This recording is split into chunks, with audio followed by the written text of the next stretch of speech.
নমস্কার বন্ধুরা, গল্পকথা চ্যানেলে আপনাদের স্বাগতম। আজকের গল্প ভালোবাসার পরীক্ষা। কখনো কখনো ভালোবাসা শুধু কাছে পাওয়ার নাম নয়। ভালোবাসা মানে বিশ্বাস, অপেক্ষা আর কঠিন সময়েও পাশে থাকার প্রতিশ্রুতি। কিন্তু যখন সেই ভালোবাসার সামনে আসে এক কঠিন পরীক্ষা, তখন কি সত্যিই জিতে যায় সত্যিকারের ভালোবাসা? আজকের গল্প একটি সম্পর্কের, বিশ্বাসের আর ভালোবাসার আসল মূল্য বোঝার গল্প। চলুন শুরু করা যাক আজকের গল্প, ভালোবাসার পরীক্ষা। রাত 8টা, কলকাতার রাস্তার পাশে একটি ছোট্ট কফি শপ। একজন 30 বছরের যুবক জানালার পাশে বসে কফির কাপ হাতে বাইরে তাকিয়ে আছে। তার চোখে ক্লান্তি, মুখে নীরবতা। হঠাৎ কফি শপের দরজা খুলে একজন নারী ভেতরে ঢোকে। তার হাত ধরে আছে 6 বছরের একটি ছোট্ট মেয়ে। যুবকটি তার দিকে তাকিয়েই স্থির হয়ে যায়। কফির কাপটা তার হাত থেকে প্রায় পড়ে যাচ্ছিল। মেয়েটির নাম ছন্দা, যে মেয়েটিকে সে 10 বছর আগে নিজের পৃথিবী ভাবত।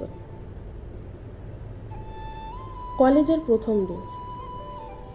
বিনয় নতুন ছাত্র, চুপচাপ, লাজুক, সাধারণ একটা পোশাক পরে সে কলেজে আসে। ক্লাসে ঢুকতেই সবাই তাকে দেখে হাসাহাসি শুরু করলো, কারণ তার শার্টটা পুরনো ছিল। ঠিক তখনই শেষ বেঞ্চ থেকে একটি মেয়ে উঠে দাঁড়িয়ে বলল, কাউকে তার পোশাক দেখে বিচার করা খুব সহজ, কিন্তু মানুষকে চিনতে সময় লাগে। সেই মেয়েটি ছিল ছন্দা। সেদিন প্রথমবার বিনয়ের চোখে চোখ রেখেছিল সে।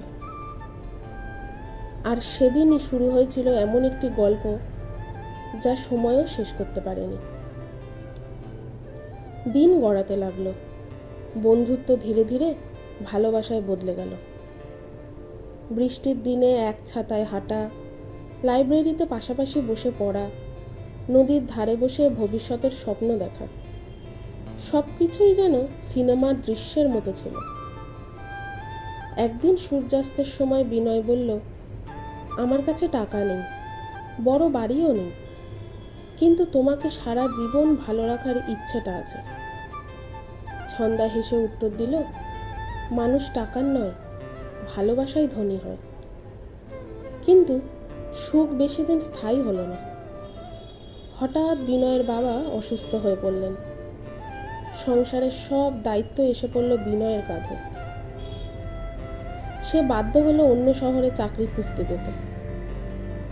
স্টেশনে বিদায়ের সময় বিনয় ছন্দার হাত ধরে বলল, 1 বছর ছন্দা, শুধু 1 বছর অপেক্ষা করো, আমি ফিরে আসব। ছন্দার চোখে জল।